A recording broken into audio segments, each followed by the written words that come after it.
Welcome to the UIAAA Connection podcast.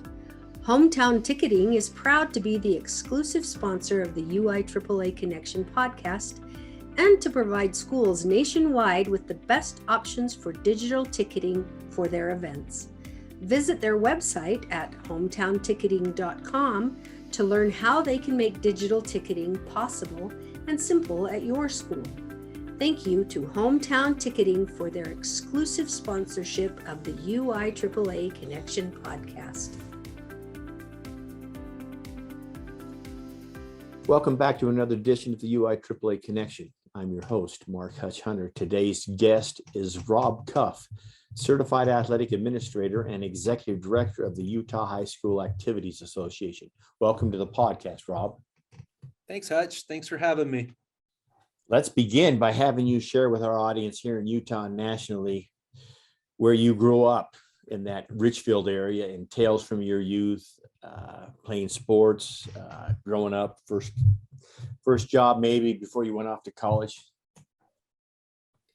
So I grew up in Richfield, Utah, which is considered central Utah, down kind of on the I-70 interchange freeway before it gets to Cove Fort, but most people know where Richfield is in Utah. But out of state, a lot of people will pass through Richfield when they're on I-70 headed west, or from the south, they'll be going east.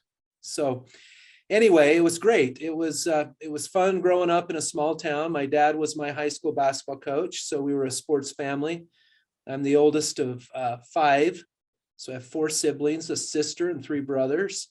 We were all involved in sports. I don't know if my mom liked that entirely, but we kind of followed after my dad and the love of sports. So I'm a typical basketball coach's son, where I traveled with my dad on the bus trips and to practice. And that was kind of my daycare when I grew up, was going to the gym after school and stay until dad went home. And then I got the opportunity to play for my dad in basketball and baseball, and it was a great experience to be able to do that. Two of my siblings have gone into education. Both my mom and dad were school teachers. They're retired now. Got a brother who went into coaching and has been a basketball coach throughout the state, and a sister who teaches elementary school in the Nebo School District. So we are an education-based family when it comes to educators, and it was a great life growing up and being involved with my family, having summers off with my mom and dad, and being able to have the same off days and school days and holidays as my parents. Let me follow up with this question. I've never met your sister, but I have met your brother, Ryan, who, as you said, is a very successful basketball coach. So how much younger is he than you? Did you get to play with him at the high school? And who won the driveway basketball games? Well, I was 4 years older, so that was my advantage. And he got to play with all of my friends, as sometimes little brothers get to do. My sister is in between us. She's 2 years younger than me, 2 years older than Ryan. And I always won the driveway battles. He'll tell you that. He never was able to beat me, but I will tell you that I never played him once he got off his mission either. I was smart enough to know that I had diminished and he had gotten bigger and stronger. And so the one-on-one battles were done when I went on my mission, when he was 4 years younger. So we never really got to play together in a high school setting. As I mentioned, my dad was my basketball coach, and so I played for him. And then my dad actually stepped away from coaching basketball my senior year after I had graduated and just focused on baseball.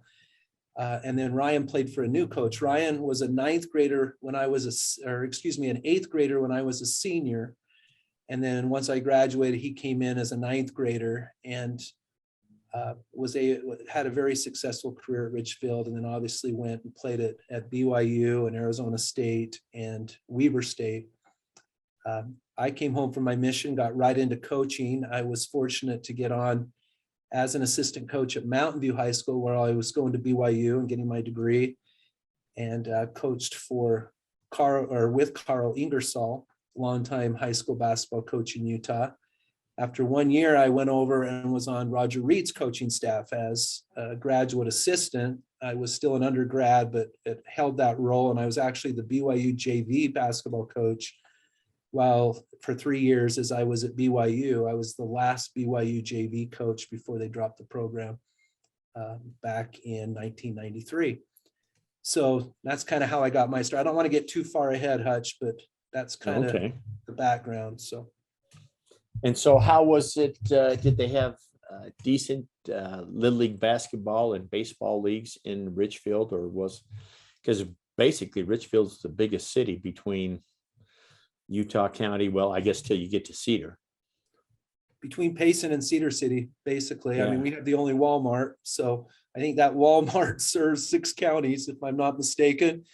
But it's a good sized city. It's 8,500 people, I would guess. It might be a little bit bigger than that now. We had a graduating class at Richfield of 115 students in my senior class. We were always a 2A school when I played, and when my dad coached all those years, they were basically a 2A school. They're 3A now with the additional classifications, but when I was an athlete, we only had 4 classifications in the state. And since then, we've added 5A and 6A. So yeah, we had Bantam leagues. I remember playing Bantam basketball at the local armory. That was where we went to play our games.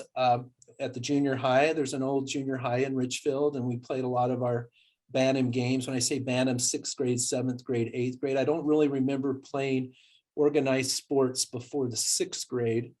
It could have been 5th grade.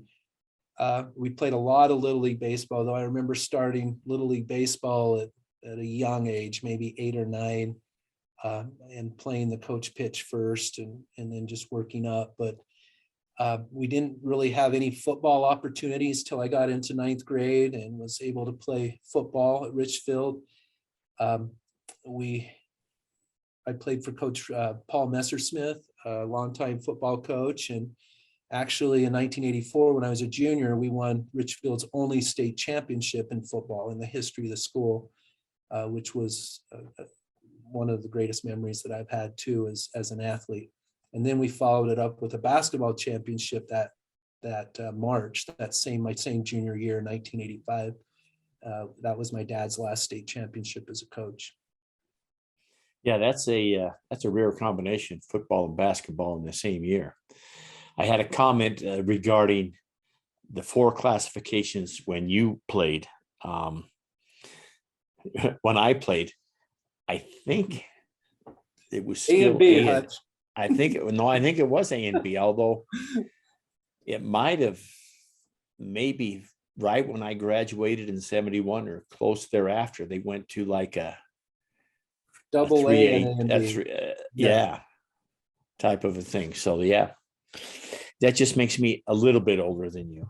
Well, I know they had 2 classifications through almost the end of the 60s. So it wasn't much before that they only had the 2. And like you said, when you were an athlete, they may have added the 3rd. I think I'm trying to think back. I think there was 8 regions when I was a senior in high school. And the top 4 regions were Class A, and I think we had 9 or 10 teams. It was Highland, Skyline, East, West, South, Viewmont, Davis, Bountiful. There was no Woods Cross then. Mm-hmm. Layton was probably in there. And then, Clearfield. Yeah, Clearfield. And I think there was only, I think in football, it was the top 2 teams from each league went. So it was an 8-team tournament. So quarterfinals were the first round, and that was that. But of course, things are so much different now. You mentioned your father, I'm sure a great mentor and leader in your life. Maybe mention some of the other mentors or leaders you had that had an effect on you growing up, or even after you started your career in coaching. Certainly Paul Messersmith, my football coach. My dad was my baseball and basketball coach. Niall Norris, the late Niall Norris, a forever track and field cross country coach at Richfield. I was able to be on the track team with him as well. His son, Troy Norris, longtime coach at Panguitch in a lot of different sports as well. a great mentor, great role model, person I looked up to a lot.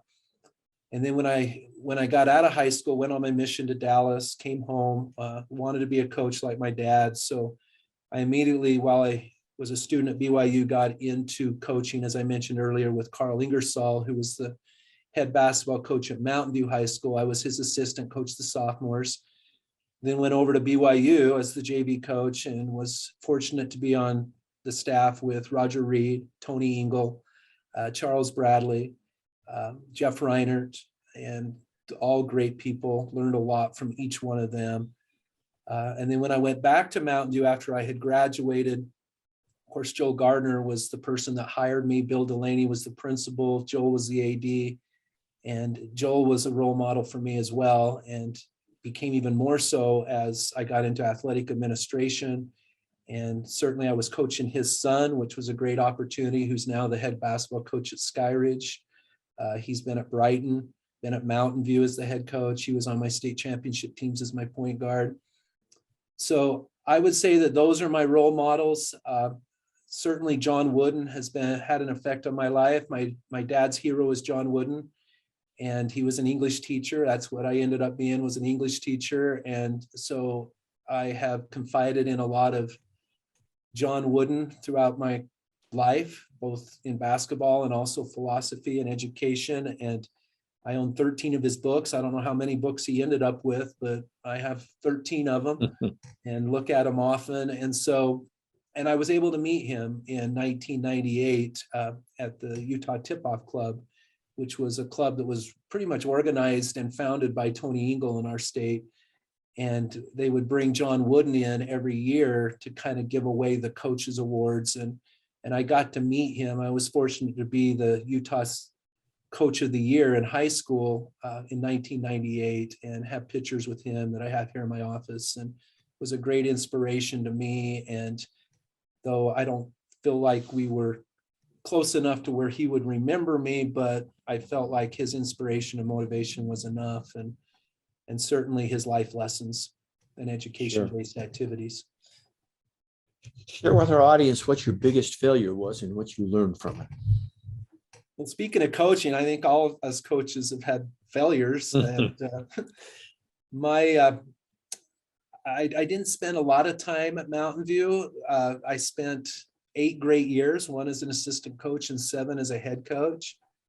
But in my second year of coaching, I had my best team in all of those years, and we didn't win the state championship. And I would say that would probably be one of my regrets, is not being able to prepare that team well enough to win the state championship.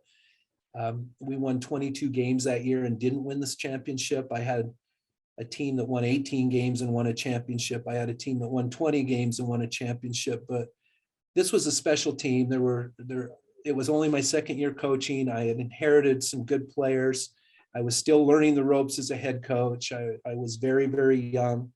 I was just kind of feeling my way through it, and we got upset in the quarterfinals to a team that I know that was more prepared than we were. And to that day, I vowed that I would have my teams more prepared than I did, and we were fortunate to win back-to-back state championships. But one thing that I was very blessed with at Mountain View was having good players and having good assistant coaches and having a good support staff and as administrators. And I could have stayed at Mountain View for a long time, and I had this opportunity. We'll probably get into that, which took me away from coaching. But well, that's the perfect segue, because the next question is, so what made you decide to leave a place like Mountain View, a place where you were successful, back-to-back state championships? All of a sudden, I'm going to give it up. I'm going to apply to go work at the UHSAA. So how does that work? So I had aspirations of being a college coach at one time when I got right into coaching. I had all those mentors that I mentioned, and a lot of them were college coaches. And I thought that might be the thing for me. I really was not. Let me interrupt you right here. A thought just came to me, and if I don't ask, I'm going to forget it. So did you ever coach against your brother, Ryan? Yeah, I'm undefeated in that, by the way, as well. Really? So let's go there quickly, and I want to get back to that. So played him a couple times, once or twice, or 3 times. So in my Okay. last 3 years at Mountain View, we were a 5A school and he was a 4A school. So we didn't have to play each other in region, but we did play each other in preseason. And we were the bigger school back then. I know that that's changed now, where Mountain View is a smaller school and Lone Peak's the bigger school. But during Right. that time, this is pre-Timpanogos High School, and Okay. Mountain View and Orem were very, very big schools. And we had scheduled each other. We wanted to play each other. We thought, and there were a lot of articles written about that and our battle with each other, which was kind of fun.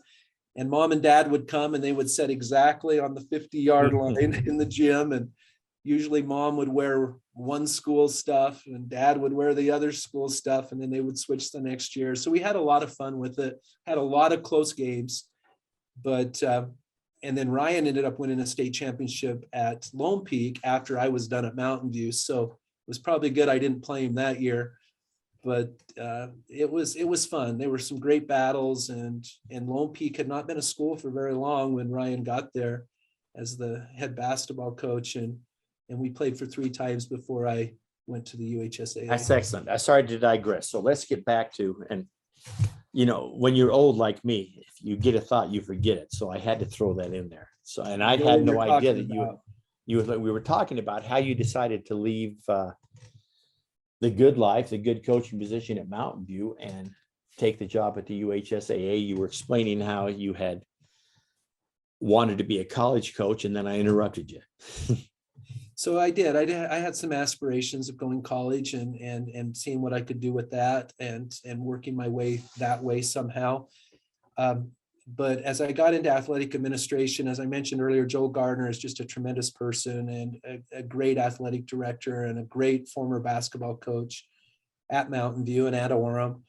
And as I worked closely with him, I could see that the administration side of things was very intriguing as well. And I really didn't want to be a high school principal. I kind of wanted to do something in administration, whether that be an athletic director or continue coaching or do both. But when the opportunity came to apply at UHSAA, I just kind of threw my hat in there. And I had known Evan through coaching for a long time. My dad had known Evan a long time. That was kind of a relationship that we had with him as a family. And I figured, those positions don't open very often. And I was just going to kind of throw my name in the hat, so to speak, and see what happens. I was only 33 years old. We'd just come off back-to-back state championships. I'd only coached for 7 years as a head coach. And I thought, okay, I'm going to go through the interview process, see what happens. And then maybe next time, 5-10 years from now, that position might open again and I'll have maybe an advantage. And so when I went through the interview process, that exact question that you're referring to came up, and Farrell Heaton was the one that asked. Farrell Heaton, longtime athletic director and coach in Valley, who I had known through my dad, asked the question, are you ready to give up coaching? And it just hit me then, like, what am I really trying to do here? And I had to answer the question honestly, which was, if the opportunity comes that I would be an assistant for the UHSAA, then I would have to make a really, really tough decision. And I didn't know if I was prepared for that at the moment to make that decision, but I would have to consult with my wife and make that tough decision. Well, the opportunity did come. This was in, I want to say, end of July 2001. We had gone through the summer. I'd had my summer basketball camps. We'd done some summer leagues. I was really excited about my team for the next year. And my family, my wife and I, we had a young family at the time, made the decision to accept the position at Utah High School Activities and to forego coaching at that point. And it was really hard. That was probably the hardest thing I've had to do, is tell my team that I was not going to be their coach the next year. And there were a lot of hugs, a lot of tears. It was a tough transition. Like I said, we had spent the whole summer together, the whole spring together.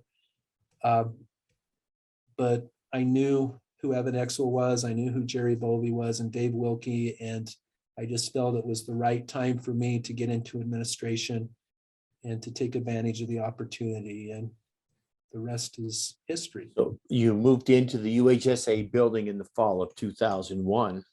Now, see, I have lost memory of when the new building was built, but that's got to be the old building you moved into, correct?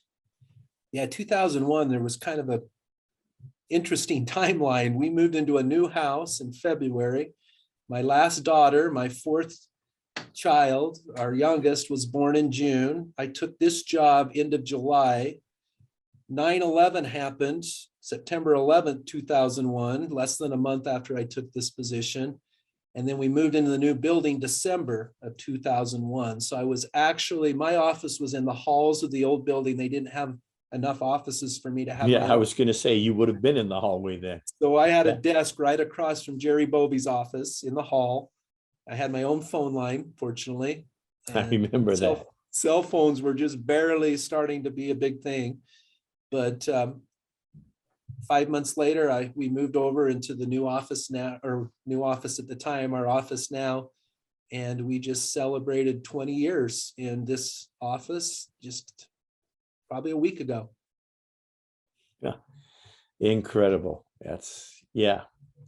Those bring back memories of, I can remember that old boardroom not being big enough for the executive committee or the board of trustees. It was a circular building. It was very unique. Yeah. I think it was an architecture's dream when he built it, that it was going to be something that was going to catch on. And there were a lot of problems with it. And so basically in our offices now, those that are familiar with where our offices are, it just set west of our current offices. And we actually own the property that our offices are now. We own that property. We sold where the old building was and helped pay for the new building. And so we're a little bit east of where that building existed for a long time. But the same address. We kept the same address. I don't know how we did that, but we did. Yeah, and but I'm assuming that the building's paid off now. Is that correct? Yeah, Evan actually had it paid off before he left. It was something that he really wanted to have finished and done before he left in 2008. And so we, like I said, a big chunk of the down payment was taken care of with the land sale. And then we just, Evan was able to manage extra payments, and we were able to, the board allowed us to get it paid off as soon as possible. So it's been a great blessing for our budget, and not being able to have to raise prices for tickets as fast as maybe some other associations have had to do when their rents have gone up, or the cost of building has gone up. We have been able to kind of maintain the current ticket prices, especially for students. Students at $5, it was $4 for a long time, and it's been $5 for a long time. Our adult ticket price has gone up from $6 to $10 over the course of maybe 20 years, maybe even 25 years. So compared to other states, we've been able to try to keep our budget reasonable and manageable, and therefore not have to have as much revenue stream. It's also been able to keep our schools and their payments lower. The first thing I did as an executive director in 2009 was cut our member schools dues from $500 a year to $250. We'd have been able to sustain that for the last 13 years and not been able to raise that. And then schools only pay for those activities that they participate in, and it's relatively low. It's only $50 per activity. Actually, it's been $40, now it's $60 per activity, with just an increase this year. But it had been $40 for long before I got here, probably back into certainly the 90s. It was 40. It had been 40 all those years I was at Jordan. I don't remember it ever being any different. Let me ask you this. And let me say, that's just, those are really the only two things the schools pay for that aren't direct service payments, like assigning officials and insurance and those types of things. So it's Evan, it's Dave Wilkie, it's Jerry Bovee, it's you, and then I want to say that my goodness, within a 3-year time period, if I'm right, then all of a sudden it's just you with a brand new staff, because Jerry had left, gone up to Weber. I know Evan left. I don't remember the exact year, but then it was to Dave, who everyone thought, well, it'll be Dave's for a while, and he stayed a year. So give us a timeline, and then all of a sudden how that affects you. All of a sudden you're the man, and all of a sudden you got a brand new staff around you. Yeah, so I was the first third assistant in history. So prior to me, they'd only had Jerry and Dave as 2 assistants. Jerry was the second assistant in history. Dave was the first assistant in history. So you can kind of see that those positions didn't open up very often. It was a one-person show for a long time till the early 70s, when Marion Tree was the executive director and hired Dave Wilkie as his assistant to pretty much get girls' sports off the ground back in early 1970s. I mean, we're celebrating Title IX's 50th anniversary this year. And that's basically when Dave was hired, was to get Title IX off the ground. And Dave was very young when he got hired here. He had only spent maybe 1 or 2 years in the public school system, and had student taught up at Wasatch High School, and Marion Tree was his principal. And that's where that relationship was built. And so we really didn't have a 4th assistant until I became executive director. So you can kind of see that, you know, those positions were kind of held by one person until we got to the 4th position, and then we started getting some turnover. But I'm very proud to say that the assistants that I have had, which including Jerry Bovee, who was before me, that wasn't one of my assistants, but ended up going to a college position at Weber State, that every one of the assistants that I've had have either retired or have gone to other positions, either as an athletic director, an athletic program of some kind, back to the high schools as a principal. Kim Monkers and Ryan Bishop have done that. Kevin Dustin has gone at Salt Lake Community College as the athletic director. Bart Thompson left as my assistant to be my position in Nevada as the executive director in Nevada. Mike Petty and Becky Anderson both retired. And then we've got the current staff now. And so we've had a lot of assistants in the last 13 years since I've been executive director, but not all of them have retired, and some of them have taken other positions and you know, of elevation in their mind, and gone back either into the high schools as principals, assistant principals, or onto athletic director jobs. But I've had tremendous assistants. That's been, Evan always said his legacy is going to be the people he worked with. And I can say the same thing, that basically, if you hire good people and you let them do their jobs, they'll make you look good. And I really feel like we got a good chemistry here with our current staff who know what they're doing in each of their lanes. We don't try to cross over our lanes as too much. And, you know, having a female assistant director, starting with Becky Anderson and then Kim Monkers and now Jan Whitaker, has been a great blessing to our association. And that's basically why we have another position as another assistant director. And now with adding the sports that we have the last few years, boys and girls lacrosse and girls wrestling, competitive cheer, and then we have a couple others that are knocking on the door, that perhaps it might be time for a 5th assistant in the High School Activities Association. And that just shows the growth. I know when I got here in 2001, we had maybe 115 to 120 member schools. We have 158 member schools starting next fall. We have another classification, 6A, since I've been the executive director. They added 5A when Evan became the executive director back in the early 90s. So there has been a tremendous growth in the state of Utah. Our population is only getting bigger. There's going to be more and more district schools. There'll probably be more and more charter and private schools. And so Utah is one of the fastest growing places. And that's just evident from our staff and what's transpired from just me being added as a third assistant 20 years ago. And now here we are with 4 knocking on the door for 5. So over the past 20 years, what would you consider some of your biggest successes at the UHSAA? Well, I think certainly the building, as we've already mentioned, was a big thing to get out of that other building so that we could grow. We do have an unfinished basement still where we can still grow. We use that now for storage, but there is a possibility of getting that finished off at some point at the appropriate time. I think certainly the growth in membership has been tremendous, as I just mentioned, almost 30 plus schools, almost 40 schools, just in the last 20 years. The sports that I just mentioned in the last 3 to 5 years have been huge. The rise of girls sports, you talk about girls lacrosse, you talk about girls wrestling, competitive cheer now, which is really more girls than boys, even though it is a mixed team. So those are growth times in the association.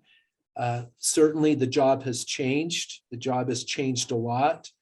At one point, the executive director had sports of their own, and they were kind of the director of those sports. Now I spend most of my time dealing with transfer situations, dealing with realignment now that's every 2 years instead of every 4 years like it used to be, legislative issues, litigation or court issues, answering questions, dealing with relationships with parents, things of those sort that call in here.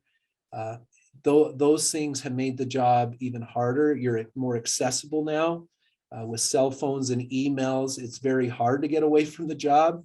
It's almost a 24/7. Athletic directors can relate to that. They're in the trenches. They understand what I'm saying. When does the job ever end? Can you ever get away from it?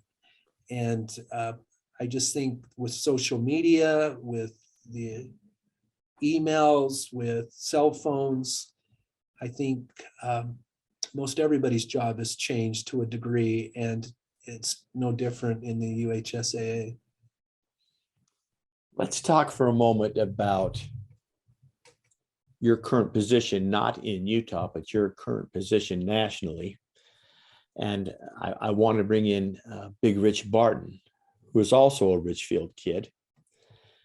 And I don't know if it's amazing, that's not the right word, but as you well know, Rich has served as president of the NIAAA. You are currently the president of the National Federation of High Schools. And I think it says a lot for Utah, obviously, to have a president in both organizations, but both presidents having been from Richfield, I think really sticks out. Yeah, I think that's really awesome. Rich and I go way back to our playing days. I think he graduated in '86, the same year I did, but he graduated from Cedar City High School, and I was at Richfield High School. But if you really add the years together, he's lived in Richfield probably longer than I have. Yeah. Because once I went on my mission, I haven't lived there since. And so if I've lived there 20, he's probably lived there 30. So even though I grew up there, Rich probably has more years there. In fact, I know he does. Yeah. But to have that connection, that common denominator of Richfield, Utah, and where that is, and then to represent what we've done nationally is just, I'm very humbled by it. I'm very honored by it. It's a situation where you really don't ask to be in that situation. It's more a respect thing from your peers that allow you for the opportunity to lead a group.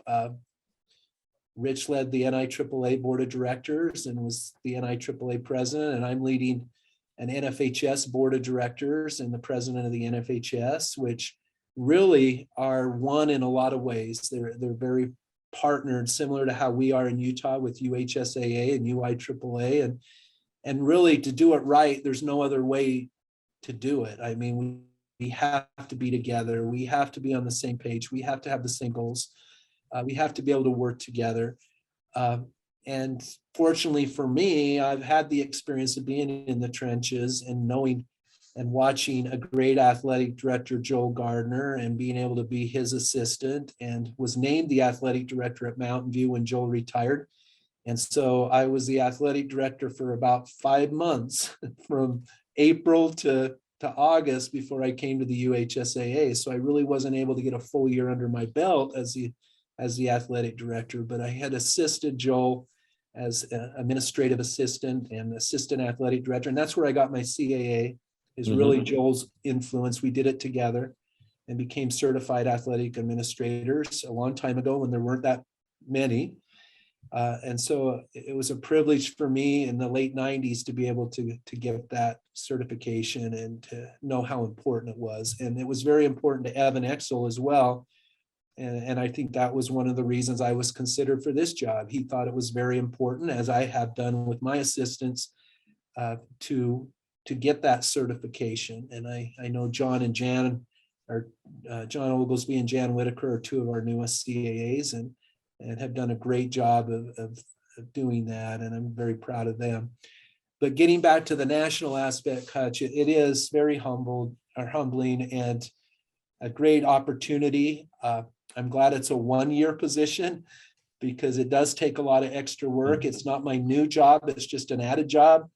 But I'm very much involved in planning agendas and doing things for the NFHS. We have 4 board meetings per year.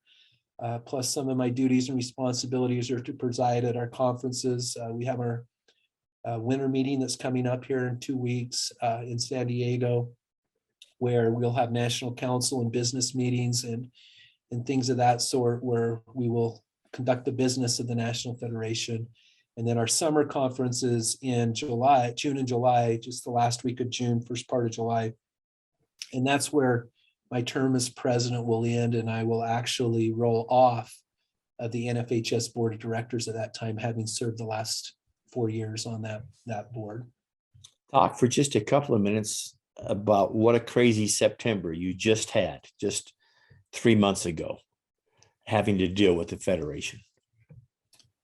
And that's probably the most demanding part of the whole 1 year, is that all of our sections have their section meetings back to back. So starting actually before Labor Day and ending the first week of October, there are 7 different section meetings that I attended and shared board values and board priorities and spoke to the whole membership section by section.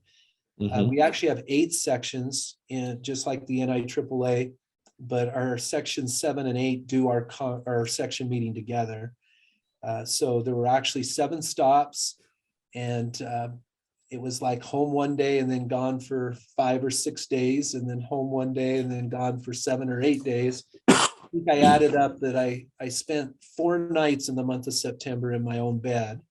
Wow. Other than that, I was out and about and really got to see the country, got to be with the membership, to develop those relationships even stronger than they were before, because it was at a smaller scale. You're talking about maybe 5 to 8 states is all in those sections.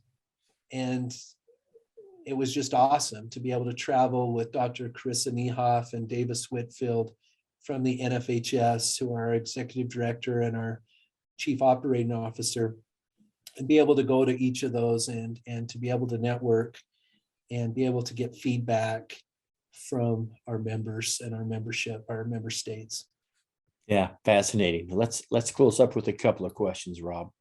The first one being, after your years of experience in athletic administration, 20 now, if you had 2 pieces of advice for a brand new athletic administrator that they would absolutely follow these 2 pieces of advice that you gave them and they would be a success, what would those 2 things be? Well, ironically, when I got this job, Evan Exel said there's 3 things, and that is 1, relationships, 2, relationships, and 3 relationships. So rather than that be my only 2, it's certainly my number 1, is develop whatever relationships you can with whoever you can in what the line of work that you do. Watch other athletic directors and athletic administrators. Ask them what is going well for them. Ask them what they would do over. Just build that relationship so that you have a network of individuals that you can reach out to, that you can contact to, that you can rely on, that you have trust in and confidence in, and they will help you. There's no way you can do this work by yourself. There's no way you can invent everything that you need to do. And 99% of it's already done for you. If you just know what questions to ask and where to find it. I know the LTC courses, I hope I said that right, the NIAAA have been a tremendous asset for athletic administrators. Template after template of forms and things that they can use that will assist them in their duties and responsibilities as an athletic administrator. So relationships would be number one. I think number two is that it's going to be a lifelong journey and a lifelong learning. You're not going to be the perfect athletic administrator in your first year. You're going to look back, even if you think you're doing everything exactly right, you're going to look back and say, I'm going to do this a little bit different, or I've been doing this the wrong way. I want to correct it. Don't be afraid to change.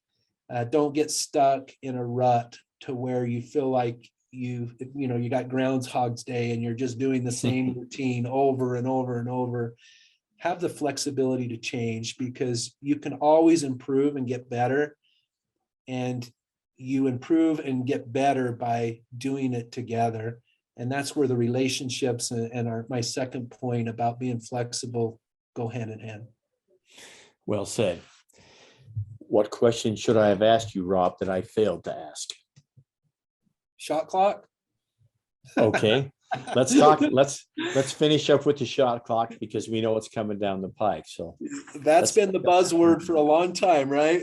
And finally, the National Federation of State High Schools and the Basketball Rules Committee specifically, and we as an NFHS Board of Directors also approved that states could adopt a shot clock without losing their representation on the National Rules Committee.